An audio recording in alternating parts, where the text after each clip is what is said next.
Okay, guys, welcome. Today's going to be a video on territory wars. I don't know how long it's going to be because it's just the preview phase, and I'm going to walk through how we set it up, and we've been pretty successful. I'd say we have like an 85 to 90% win rate right now, and we don't have Treya, and some of the other guilds do.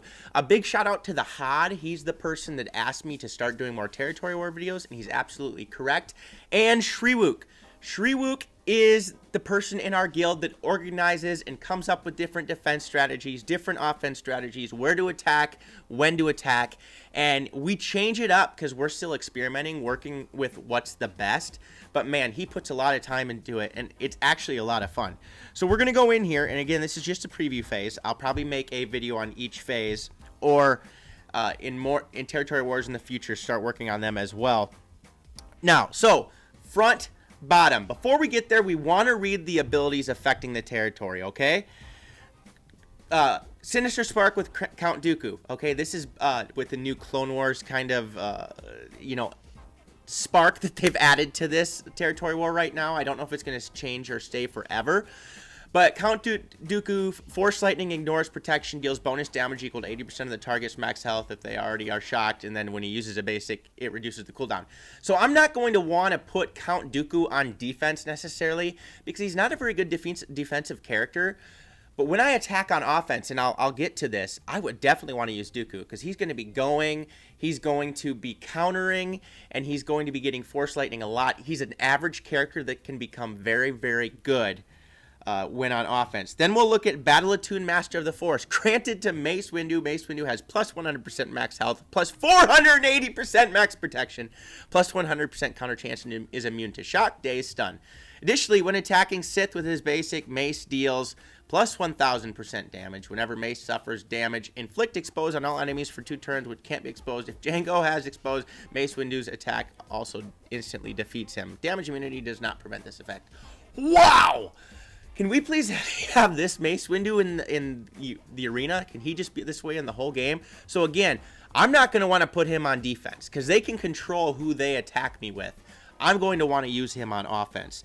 Next, we will look at Long Arm of the Law. Granted to Coruscant Underworld Police. Coruscant Underworld Police gains 500% potency, 300% max health, and deals 1000% more damage when his basic when attacking scoundrels. Underworld Police inflicts stun. He gains protection up 50%, stacking for 2 turns. Now, I don't have my Underworld Police leveled up, but just for the fun of it, I might want to take him to gear 8 or 9 to use him on offense again. I'm not going to put him on defense because they can choose who to attack with, remember, and they know this as well. Some guilds don't look at the abilities as much as others. We try to focus on them. And then we have General Grievous, General of the Droid Army. General Grievous has plus 300% offense. At the start of each turn, if Grievous is below 100% health, he dispels all debuffs on himself and grants taunt to the other healthiest droid ally until the end of the turn. When a droid ally is defeated for the first time in battle, Grievous dispels all debuffs on himself, resets all ability cooldowns, and gains 3 bonus turns. Okay. Definitely going to want to be using him on offense as well. So, for example, if we're... I'll explain why here in a second. We'll get to that. So what do we do in the bottom left territory technically? Or no, I guess you're going to say it's the bottom right, depending on which way you're looking at. You see it here on the screen. For this territory battle, or war, excuse me, and again, we switch it up. We're putting our best CLS team in this spot.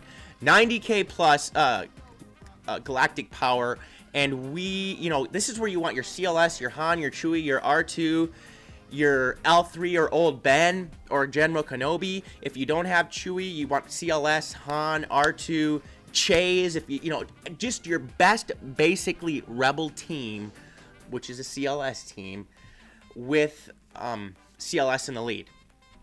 And we found that this works well. Again, sometimes we switch it up, but with CLS here, if you look at these abilities affecting the territory, yeah, what they attack with is going to have a lot of bonus effects, but it's not going to necessarily, I'm not going to put a bounty hunter here for Mace Windu to come in and defeat it and chill out. But I will explain what we do with the top territory here.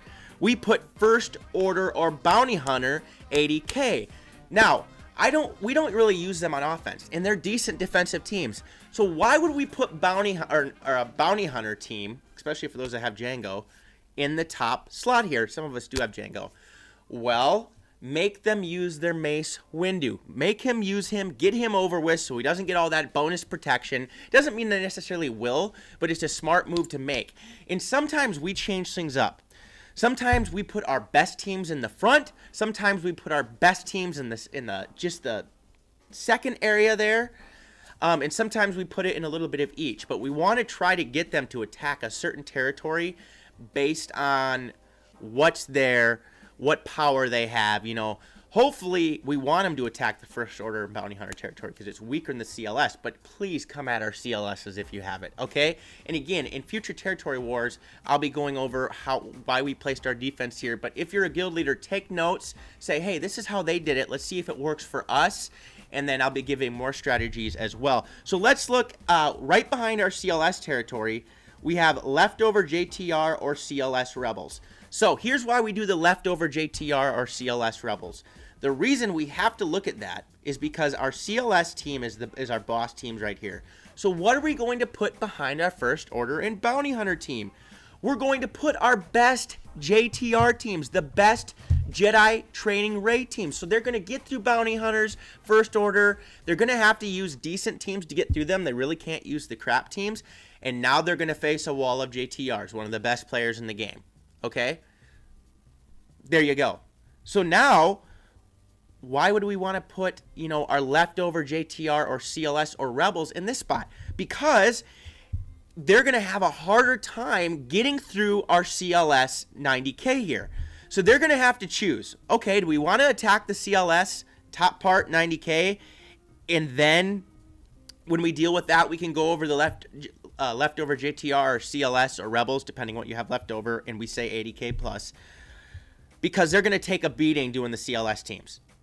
Up top here, if they choose, let's face the First Order Bounty Hunter teams. They'll do decent. They'll have to use some decent teams, but then they're going to take a beating in the second row. So make them figure out what to do. Like, oh, we'll attack this, but then they're going to take a beating from JTR. Okay? So as you can see, we kind of switch it up. We could, people are wondering, well, why don't you have JTR in the top spot there? No. We're trying to bait people into a certain situation. Okay? We will look at the third row here, bottom right-hand corner, leftover First Order Bounty Hunter. So people that didn't lay down, there's 50 people in a territory war. People that didn't lay down their First Order or Bounty Hunters in the top here, we'll have them lay them down in that spot because they're still decent defensive teams. People actually have to use good teams to get to them. So in the bottom row, we've had him go through a CLS, some extra CLS in Jedi Training Raid. And again, I said 50K, or there's 50 people, and there's only 24 spots to be laid. Most of the time. So what's going to happen? So then in the middle, what do we do in the middle here? Well, we have SWGOH, and he has like a 4.5 million galactic power. So all the leftover teams that he has that are boss that he doesn't use on offense, we have him put here. Maybe you have one of those members in your guild, but otherwise we put a Bastila Jedi team if possible. Because it's a hard defensive team to beat if you don't have Revan. If you don't have Revan, please put a Bastila team here. If you do have Revan, absolutely save Revan for offense. That is a must, okay? Sometimes, in the past, we've decided to put our best Sith teams in one of these spots. But since the Sith teams are so valuable on offense with Count Dooku, and you're going to be able to, they're easier to take down certain teams, especially if you have Traya, we decided to use them on offense. Oh, and again here, with the Bastila team, it says here, dude, obviously don't put Mace in for defense, okay? Save Mace for offense, because even if he's in there with not a Jedi team, he's going to be doing so much damage because of his boosts here that save him for offense no matter what. But again, a Bastila and plus one of our best members laying down in that territory.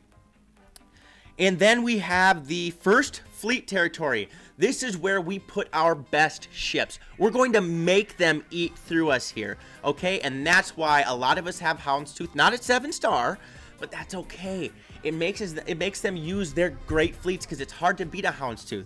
So in this case, they're going to have to get through our best JTR in Phase 2, and then they're going to have to decide, okay, we got to attack here. And a lot of teams use their houndstooths on defense as well. So we're trying to create a stalemate in this territory right here so they don't get through to the fleet in this area. And most of the time, actually, they don't. We have houndstooth. We run with our Geonosians. We run with, Kylo Ren and TIE Advanced. And we kind of stop them here because fleet can be a stalemate for us.